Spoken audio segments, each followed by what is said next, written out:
Hello and welcome back to the Hoof Football Podcast. This week is myself, Lewis, and I'm joined by Charlie. We've both got English shirts. To be fair, we're repping the England, ready for Tommy Patriotic. Tuchel. Yeah, ready for Tommy Tuchel this summer. Is it coming home, Charlie? I believe it is, yes. Yeah, I've got to back the ex-Chelsea manager, seeing as he took a very poor Chelsea team and won the Champions League with them.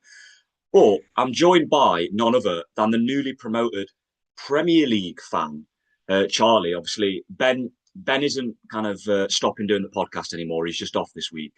But this week we're going to get into all things World Cup. We're kind of next week we're going to go big with an actual preview and a prediction and give our takes on what we think kind of some categories of the tournament's going to be. This week's a little bit more topical debates on some of the big things before the tournament gets started, which is just over 12 days until we hit the World Cup. So yeah, how have you been first of all, Charlie? What you got up to this week? Anything interesting? Obviously still Um, probably loving and relishing the fact that you're a Premier League fan now. yeah, I'm still loving that. I keep replaying all like the highlights and just all like behind the scenes of the promotion still, not to try and rub it in for Ben in any way. No, not really much this week apart from I did watch the Champions League final yesterday, which What did you was make of it? Because I didn't watch it because I was working, but was it a good game? Was it it all just PSG? How did it go? it was one of them things where because Arsenal scored. And with them being such a well-known defensive side, it was just kind of all PSG just fighting for that equaliser, which they did eventually get. And I think once PSG actually got the equaliser, the game was a bit more entertaining. It was a kind of, I think even though PSG were definitely far more dominant, it was kind of good to see sort of end-to-end football once it was back level at 1-1. Yeah, Well, I obviously just Arsenal. enjoyed I kind of enjoyed a little bit of a hate watch, given that obviously Kai Havertz. Yeah, I was just gonna say, yeah. Yeah, he wrote his name into the stars for Chelsea when he scored the goal that actually won us back in 2021, the Champions League. And then I thought if he's going to do it for Arsenal, that'll just tarnish what he did for us. But luckily, they went on to lose. So he hasn't got the at least winning goal for Arsenal. We just scored in two Champions League finals now. Yeah, I think what Arsenal fans will be gutted by is that probably one of their best players of the season, Gabriel, was the one to miss the penalty, and I'm Yeah, quite shocked how he stepped up fifth, like the centre half. Like I know we've seen it yeah, with a I've seen couple that. of I've seen teams. Arteta said that he wanted to take the fifth one, and maybe it was like a moment because he was one of their better players throughout the season. But Yeah, yeah, no, it was an interesting one. What do we think, first of all, as well? Because it was breaking news yesterday of Arne Slot. Obviously, it's been a torrid season for Liverpool fans. They'll also be upset with the news that Ibrahima Konate has now said that he's not going to sign a new contract and leave as well. So it was a bit of a whirlwind day. It looks like Iraola's the front runner, or that he's close with Iraola to become the new manager. What are your thoughts with Arne Slot, though? Do you think it was a fair sacking? Do you think my confusion is if they'd have sacked him earlier, you could have got Xabi Alonso, who was a club legend. You could have gone big for him, which I think a lot of Liverpool fans are critical of. And yet now he's gone to Chelsea, and you've missed kind of that prime target, and you've sacked Arnie Slot a little bit more delayed. But what are your thoughts on whether he should have gone or whether he should have stayed? yeah, I'm not really surprised in terms of the fact that he has gone. I think really comparing his first season in the Premier League where he won the title, I think was impressive, and it's just been such a car crash for Liverpool this season in terms of they've like spent so much money signing these top quality players who haven't quite shown enough for the value that they are and what they've been worth.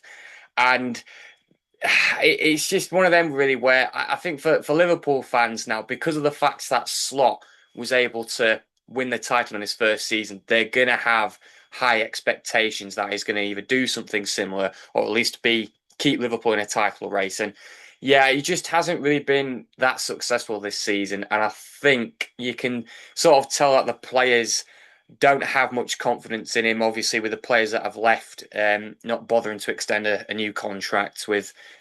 I mean, you've got Andy Robertson leaving, Mo Salah leaving, and now Konate leaving with three pivotal and crucial players for Liverpool. I just don't. I just didn't see how it could go any better for Liverpool with Slot staying due to the outcome that they've had. And I think, yeah, if they had got rid of him earlier, then the possibility of Xabi Alonso going to Liverpool would have been much higher than him actually going to Chelsea. So that's been a real missed opportunity. But I'm interested to see if Ando, I can't pronounce his name, Areola, yeah. Andoni Iraola. If Yeah. Iraola does go to Liverpool, I'll be interested to see how good of a job he'll do because judging by what he's done at Bournemouth, it'll be interesting, like transitioning to a big six Prem club, if he can sort of try and maintain that success that he has with a previous club. And I'm interested to see how that will work out. But yeah, Liverpool fans just heavily frustrated at the idea of what this season's been like, to be honest. Yeah, it's going to be a big change for them next season. I feel like maybe they already knew some of these players were going to depart with how big they went with this last summer's transfer window. Obviously, they've had a season now to bed in the likes of Verts. Isak's gone very poorly. We've said that a lot on this podcast. Maybe he can come good next season. Kirkes is another one, Frimpong, who need to kind of maybe push on next season after having a first season. But yeah, for me, it was just strange, the timing of it, like I've just said, because Xabi Alonso surely would have chose Liverpool over Chelsea if they were both kind of options at the time. Yeah. But for me, it's like Liverpool wasn't an option and he's chose Chelsea in my head. I'm not going to I'm happy that we've got Xabi Alonso because I rate him very highly. I still think Iraola, it's a good point you've said. It'll be interesting to see now. This will be the true test. He's obviously done back-to-back very good seasons with Bournemouth. He's kind of finished there on a high of getting them Europa League football. But yes, he's got Premier League experience, but it's a whole other thing with the pressure, with the momentum of just having Liverpool. And when it gets tough at Liverpool, we saw that with Slot. It's a very different animal to Bournemouth, where you're not in the news, you're not like the kind of scapegoat at all times, and getting kind of always targeted in the media. So it's a very different problem. But we'll see. We'll see on that. It was shocking news. There's a lot going on, to be fair, at the minute. I've seen links that Adam Wharton might be potentially joining Man United. I've seen something about a lot of links with Elliot Anderson and Man City. Obviously, Kieran Trippier's joined Wolves. Yeah, I was shocked by that. That was a random one. That was a random one. But we'll get now into the World Cup. So we've got some questions. We're going to run through it, see what. First of all, obviously Neymar is kind of the name that's been everyone's lips at the moment because of his long-awaited return to this Brazil team. I kind of am someone in the camp that I think his time has kind of gone now. I feel like he's never going to be the Neymar that people are kind of looking back on with nostalgia and hoping that's what he's going to come to this World Cup. I felt, obviously, I'm a Chelsea fan from the biased perspective of João Pedro's season, scoring 20 goals, 15 in the league, still being fit, looking like he was going to go to the World Cup. And then Ancelotti did this last minute U-turn and called up Neymar. Do you think that Neymar is going to have an impact? Because what's interesting is now he's got a calf injury where he's going to be out for 3 weeks. And he might be, I think the first game he might be back for is the second group game where he might not even be fit for the first one against Morocco. Was it worth Ancelotti taking a punt on Neymar in your opinion? I don't know really because, well, I sort of kind of think it is based on the fact that he's such a big player for Brazil. I Yeah, think we've seen in previous World Cups where he's always shown his talent. He's always proven that he's clearly one of the big players and influential players for Brazil that's going to at least do well in these global tournaments.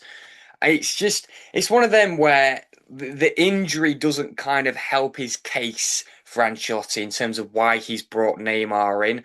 It's one of them as well where because again you've got João Pedro who's playing in essentially one of the top five leagues in the world, whereas Neymar is in Brazil as Neymar. He's with yeah, he's Santos. playing for Santos, who have struggled relegation over the last 2 seasons. Yeah, And he did save them last season, but like you said, he's had a lot of injury problems. yeah. And Like not played always the biggest part. yeah, I mean, so this is my thing really with Neymar is that because he's not playing in such a competitive league compared to João Pedro, I would easily think that Pedro would be the far better option for Ancelotti to choose. But I feel like from Ancelotti's point of view, and I guess the way that things work around him is that he's always going to want to bring the big players who are most likely good, well, like the big players, the big names, the players that seem most reliable for their country. I mean, understandably, I think there has been I can't really give any examples, but I know there have been a few players who, for instance, have played in far lower rated leagues or credible leagues who are Yeah, still like a high priority to be called up for the country. I mean, we can maybe make the example of Messi and Ronaldo with the fact that Ronaldo's playing in the Saudi league and Messi's playing in the MLS. But with that, at least they're kind of showing how good they are in those leagues because they're getting multiple goal contributions. Whereas Neymar, I don't think he's actually had as many as I No, would have thought, to be I honest. think this season he's got 6 goals and 4 assists. But obviously, the Brazilian league starts later than an European league, so they're not Yeah, fully kind of it's not completed. He did have a good season, I think, last season. I think, yeah, the difference obviously Messi and Ronaldo is that they've consistently been in the international kind of setup, whereas Neymar's been kind of excluded now for the best part of what 3 years, I think. yeah, So bringing him back now at such a crucial time, I understand it from more an off-field point of view. If you want him in the dressing room, if you want him as that kind of character and someone that will maybe galvanise off the pitch, and maybe he won't play much of a part on the field. I don't think he'll be starting at this World Cup.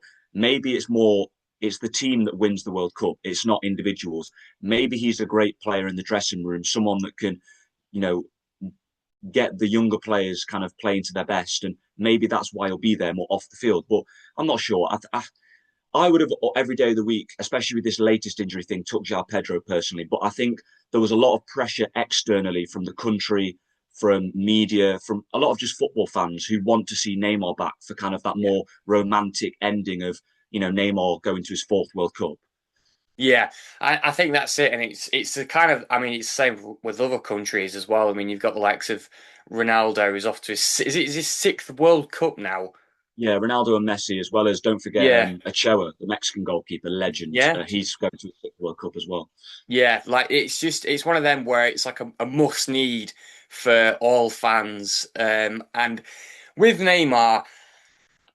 I think we look back at the history he's had with Brazil in terms of the fact that they have been close on an occasion in the World Cup where they did reach the semi-finals of when they hosted it. He was kind of, I mean, I guess seen as a star and all of that in a sense Yeah, that that was his well, breakout tournament, I think. Yeah, yeah. But it's now what we're looking at is like 12 years on and things change. Neymar for me doesn't seem to have that quality, I think, as he did back in the day. I also think if we're comparing other players involved, like Vinicius Junior is seen to me as a bigger priority for Brazil than I think than Neymar. You could say the same for any forwards. I mean, of course, we could include João Pedro in there, Igor Thiago, Endrick, I'm pretty sure is in there as well. There's so many different Brazilian players who should be involved. And obviously, some are going to miss out. But I think what just makes Neymar stand out is, again, his name, all the yeah, I respect think it is that. yeah, all the respect he's got and earned from fans, from different coaches, from different players. I just think with him being such an influential name, and as you said before, he's probably someone who's going to be good behind the scenes and off field in terms of he's going to be really motivating the players and being good in the dressing room to give them that uplift. If, let's say, they are going to be like a goal down, for instance, he's going to give them that uplift and motivation to keep them going in this tournament. And I think that's probably why, one of the reasons maybe why Ancelotti has picked him. But yeah, Oh, I just think definitely. with the injury, it doesn't help. No, I think it's a very good point. I think in the Brazil kind of setup in the national team's eyes, if you can take or bring a half fit Neymar from what he used to be when he was at his prime, back in the day, probably the third best player in the world, of his like peak behind Messi and Ronaldo. I think, everybody wants to see that. I think that for fans, he's the name that will make them want to fall in love with this Brazil team after they've had a ropey last couple of years. I think that yeah, it's more for the off field and more for kind of the image rather than how good Neymar really is right now. But we'll Yeah. see because he's the record I think all time top goal scorer. We can't really discredit him anyway. But another thing, obviously, America are the host at the World Cup. There's a lot of pressure on their shoulders, a lot of expectations, and they've gone and got a big name. They've gone and got Mauricio Pochettino for this summer's tournament. And I'm just interested to know, do you think where they've gone for obviously someone of a different nationality in Argentina, they've gone for Mauricio Pochettino, which is unusual for America. Do you think that he can make a difference? What do you think their expectations are this summer? They've got quite a bright, youthful squad. They've had they're probably in their golden generation in terms of the last couple of years and the teams of the past. Do you think this America team? How far do you think they'll go? I would expect with Poch in charge, they'll have like an aim of being at maybe. I think the aim I would say is maybe last 16 because I look at the group and they've got Paraguay, Australia, and Turkey. I would You think have to get with out of that. Yeah, I would think with the squad that USA have, they should beat Paraguay. They should beat or easily contest with Australia. I think Turkey's really the only tough one I would say because you do look at their squad and think, well, they've got a good few experienced and upcoming players. Yeah, But I think with Pochettino, it's one of them really where you sort of look at all the managers that are used to like club level. Like I remember when England brought in Fabio Capello, and it was kind of seen as a big shock because obviously he's a manager that is not from England essentially, and he had great success with clubs. Like he'd won the Champions League with AC Milan, he'd won trophies before with Italian clubs he'd been with. With Poch.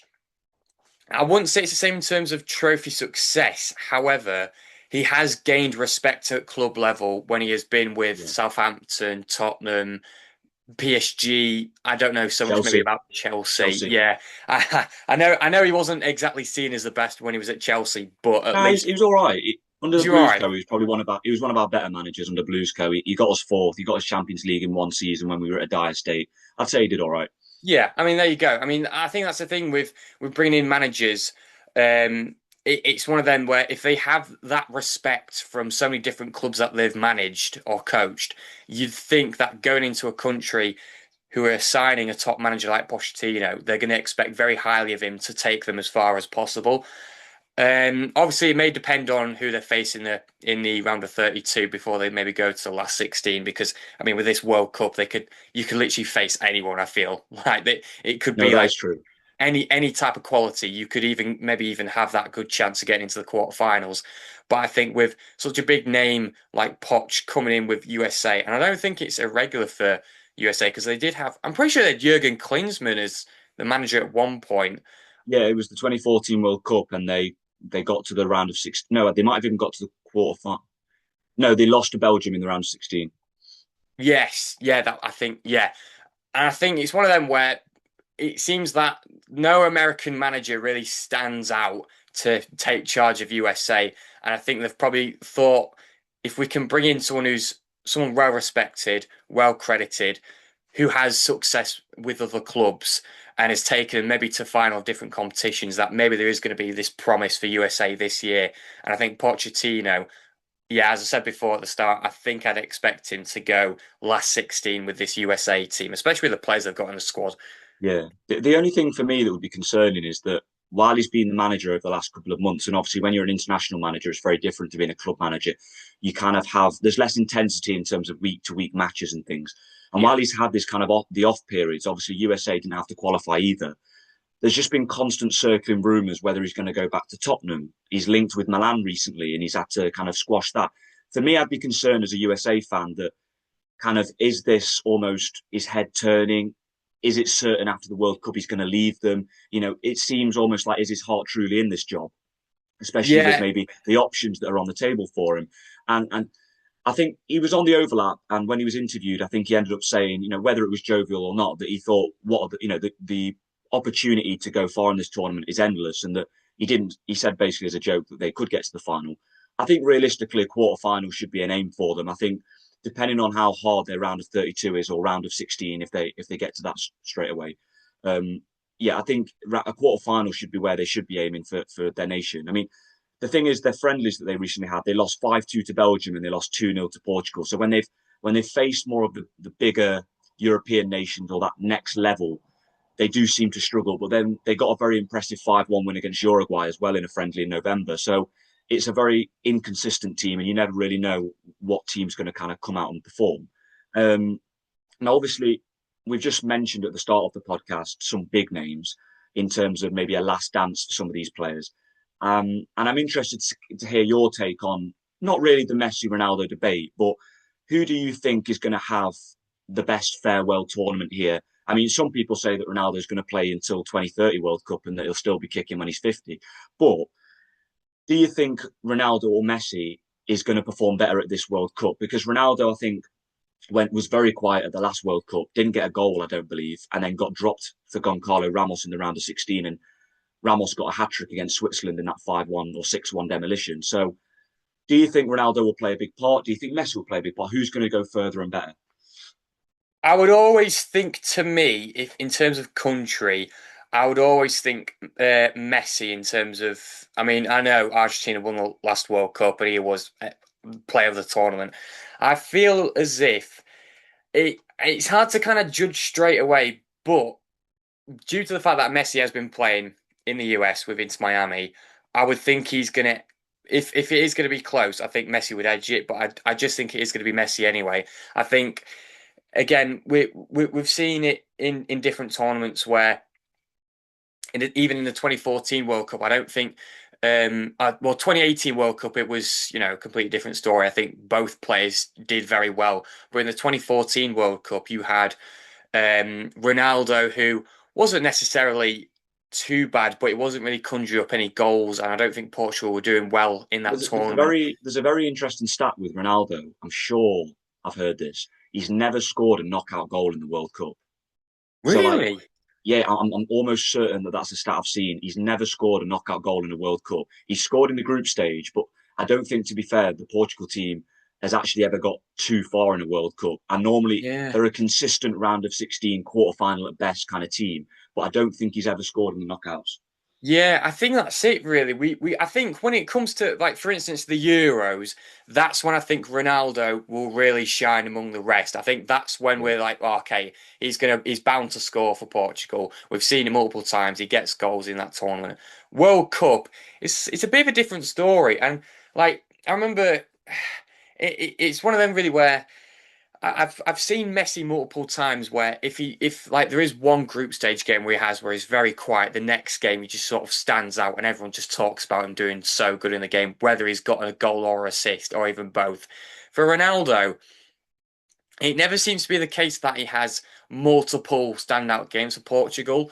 And I just think for me, again, as I said before, with Messi playing it into Miami, he's gonna have that sort of experience already playing in the US. He's going to have an idea of maybe some different grounds he's played at before.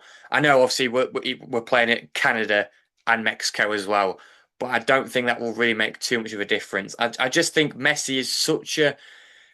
I mean, he is the GOAT. I think we can't really deny that, especially after he did win the World Cup 4 years ago. How well do you think Argentina will do with their defence of the World Cup? Do you think how, do you see that they will do very well? Do you think maybe this is the end of that generation? I mean, I look at their midfield. They've called Leandro Paredes now, who plays at Boca Juniors. They've got Rodrigo De Paul, who plays at Inter Miami. You go back 4 years, Paredes, I think, was at PSG. De Paul was at Atletico Madrid. They've dropped a level down in terms of that midfield. Their defence is quite poor. They've still got the likes Yeah. of Molina, Tagliafico. I think maybe even, I don't think Acuna's there, but their defence has always been quite weak. And Otamendi, who's like, 38 now and looking like he's going to go to River Plate. I look at that team, Messi now is a moments player. He can do nothing in a game and then have that moment, but he doesn't have that much influence in the games consistently now. Yes, they've got Julian Alvarez. Yes, they've got Lautaro Martinez and still key players. Giuliano Simeone's come through. But I look at that team and I'm a little bit worried. But then the way Argentina play with being very dirty and playing kind of more direct football, it kind of suits them not to have the best players. So I'm not sure. What do you think they'll do well at defending their title? I think when you do say that yeah, the defense in midfield, especially defense, to be fair, I mean, we've seen it in previous tournaments, like they always seem to concede goals. I think for me, it's all based on how the attack do. If the attack have a poor game and maybe fail to score at one stage, I mean, Algeria, Austria, and Jordan are the teams that they've got. Jordan, I would expect them to blaze past through, but then again, they did lose to Saudi Arabia in the last World Cup, so technically for Yeah. them, anything could happen. For I think for me, I maybe would say that a max for them is semi-finals, if not quarter-finals. When you Yeah, do say Messi's there for the big moments, I do agree with that. I think he does have them good performances in him, but at the same time, sometimes he won't have a great performance, but he still ends up banging in a goal or yeah. ends up I earning an think assist. I think as well, like the last two games that Portugal had, which were two friendlies, Mexico and USA, Ronaldo wasn't called up. I think it was one of these where it was said that he wasn't fit, but I think he just wasn't called up. Yeah, And they both for both them games they went with Goncalo Ramos. My thinking is the problem with Portugal is that attack. It's their centre forward. Goncalo Ramos is a backup at PSG. Hasn't had a great season. Looks like he's going to leave. They haven't really, if I look at their squad, got anyone. Ronaldo kind of through the people they've got there where there's not many good options. He is the man. There's not really anyone. They've got the likes of Guedes, they've got the likes of João Felix, who plays normally obviously as a number 9. They're struggling, which means that maybe Ronaldo will still play a big part. I think he'll be rotated. I don't see him playing much. Portugal could surprise. It obviously the big thing is what side of the knockouts you're on. Because when I've done some yeah, predictors, it's like if I think England can be on the same side as Portugal and Brazil, and they're like the hardest teams we kind of have on our side. If we finish first and France have to finish first as well, because then France are on the other side. So Argentina will be on the other side and they'll have the likes of France, Germany, Spain. That looks the harder side to get to the final. So, if Portugal have got maybe an England and a Brazil as their hardest teams, they could go quite far. They could definitely maybe get to a semi final. I don't know what your thoughts are. yeah. I think they could. I think one thing as well, which like going back onto Ronaldo, is that at least I think with like we look at the midfield they've got Vitinha, Yeah. they've got The Bruno best midfield. Fernandes, two players who are really good at creating chances and assisting goals as well. Especially with Bruno, what he's done in the Premier League, as we've mentioned previously. And I think that's something that if Ronaldo's not going to get any support from his attacking players, from his midfield players who are going to help him create opportunities, that's maybe what will make Portugal thrive in this tournament. And I think because of that. I can see them easily compete with England, with France, with Brazil, with whoever they're going to be facing. I think that's what's going to help Portugal get far is with if Ronaldo is starting, it's going to be the creative players like Vitinha, Bruno Fernandes that are going to help him try and score goals. So I would say, I think maybe I'm starting to think Portugal maybe have that better chance of going further than Argentina, but I just still think Messi's going to have a better tournament compared to Ronaldo. Okay. No, that's fair enough. Yeah. Um, Now, the other thing that's interesting with this tournament is the fact that there's a lot of changes that are coming in. We've already spoken, obviously, it's quite well known about a lot of people not liking the fact that the tournament's been expanded now to 48 teams.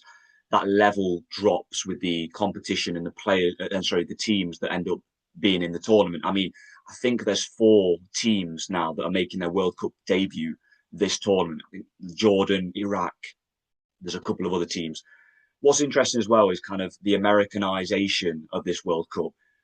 There's something like ad breaks that are coming in during the water breaks. You've got the halftime kind of Super Bowl esque halftime shows.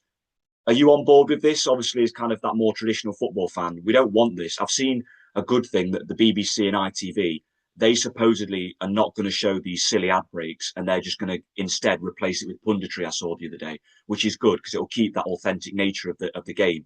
But why are we having 15-minute water breaks? I don't care if it's hot, fair enough. We always have water breaks. Don't stick in an advert for Head and Shoulders in the middle of it. I don't need that.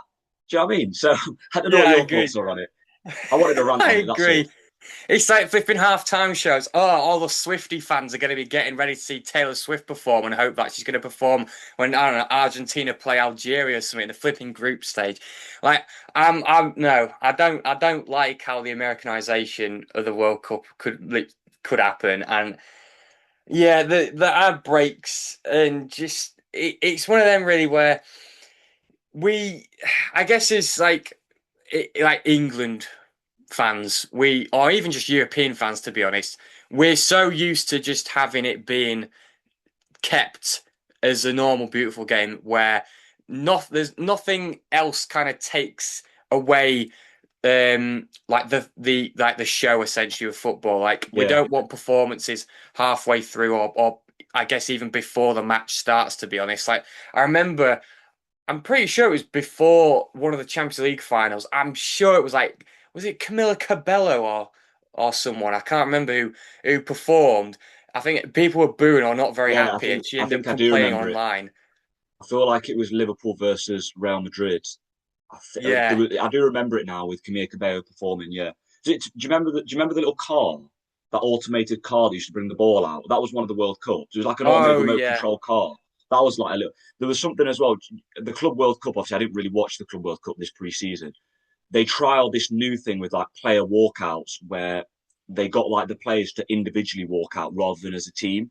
And what they want from this is this whole, oh, let's make a moment of it. Let's like get behind the players and make more of a kind of a spectacle and cinematic of it. And for me, like apparently they've said at this World Cup they're going to scrap that, but they're going to find a new way of making like the walkout more appealing and entertaining. Just let the just let the players walk out. Just Just let I them just walk out. like all I do when they come out is I like to just when the music's playing and they're doing the national anthem and it's going for all the players, I just test my ball knowledge and just name all the players as it's going along. It's like, I'm going off Portugal. I go, oh, that's him, that's him, that's him. I don't know who he is. You know what I mean? I don't Yeah. need some stupid. Oh, well, it's not Cole Palmer. I was going to say Cole Palmer, but he's not gone to the World Cup. Yeah, here's Ronaldo and he's doing his Sue celebration, and then everyone's going to clap him, and there's some fans that have got VIP tickets to go and like touch his finger. I don't care. I really don't care. I mean, yeah, it's an interesting one. Like for me, we don't need all of this. We don't need the spectacles. I'm guessing then you're not going to be watching the Taylor Swift halftime No, Super no. Bowl S team.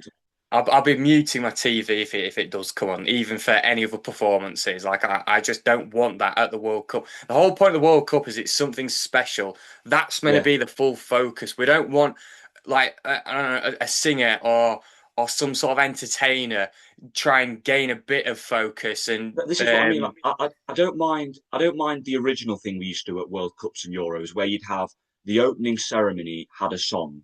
So I oh yeah, remember like one of the early ones I remember was like David Guetta and Zara Larsson at the Euro 2016 in Paris, and like that was an opening ceremony. We've always yeah, had opening ceremonies, and that's it, full stop. And then the tournament happens, you have a closing ceremony.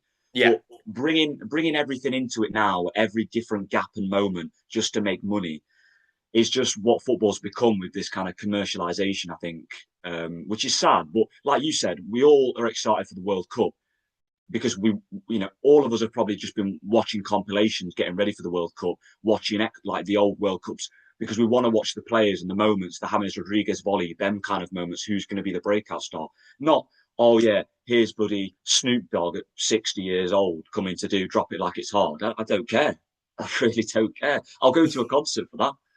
Yeah, and that's the thing as well. It's flipping. It's like one thing I know about US because I'm someone that does kind of watch a bit of US sports on occasion. Yeah, Is yeah. that they love ads, they love ad breaks, they love commercials, they love advertising stuff during any kind of sport match or game or event or whatever.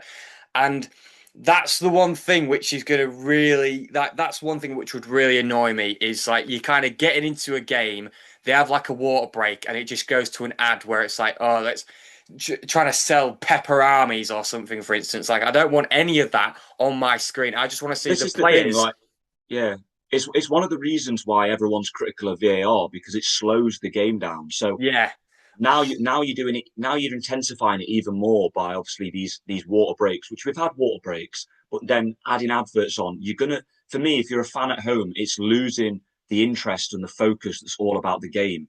You're all hyped up, you're watching the game, and then we've got now 15-minute slot that's been added in. It just slows everything down and ruins the authenticness of it, in my opinion. yeah, and it sort of makes it even worse with that all combined as well that they've extended the tournament in terms of adding more teams in because it's going to feel like the World Cup's going to go on forever, and it's one of them This is where it, like, yeah. you have a No, I time was going to period. say, like, yeah, you meant, if you get in the World Cup, you're meant to get in it through, like, that's meant to be an honourable thing of, like, you've got to the World Cup because it's an exclusive 32 teams. Yeah, When you increase it, it brings down that, like, how hard it is to get into the World Cup. It yeah. makes it less of, like, a special tournament to me. So yeah, it's disappointing. I think obviously the number of clubs has been out for a while. It is kind of old news, but I feel like we both needed that good rant there. To be fair, Yeah, we Um, did. Obviously, for anyone listening, if you agree with kind of the Americanization and think that this is a good opportunity in football, obviously, when we put it out on TikTok and things, please let us know in the comments. Please have a go at the suggestions and obviously have a go at my choice of Head and Shoulders and Charlie's choice of Pepperami. If you prefer a different advertisement or a different artist, I went with Snoop Dogg. I don't even think Snoop Dogg's at the World Cup, but if you preferred a different artist, please let me know. And obviously, we can have an advertisement of them on our podcast. We can't Yeah. really. We're not. Well, yeah, we'll get Ben to get in contact with Snoop Dogg because I think he knows him. But no, obviously that's been kind of the early, little bit of a joke, but also an early preview to the World Cup. We've talked about a couple of things there: Ronaldo, America, and Pochettino, Neymar's return, and obviously we finished it with a little bit more of a light-hearted one on and kind of whether the World Cup in America has become very commercialized. But next week, obviously, stay tuned because we're going to be doing a massive kind of just the week before massive preview and predictions. And yeah, that's a wrap this week for the podcast. Obviously, thank you for joining me, Charlie. And yeah, obviously, stay tuned, watch us on socials, and thank you very much.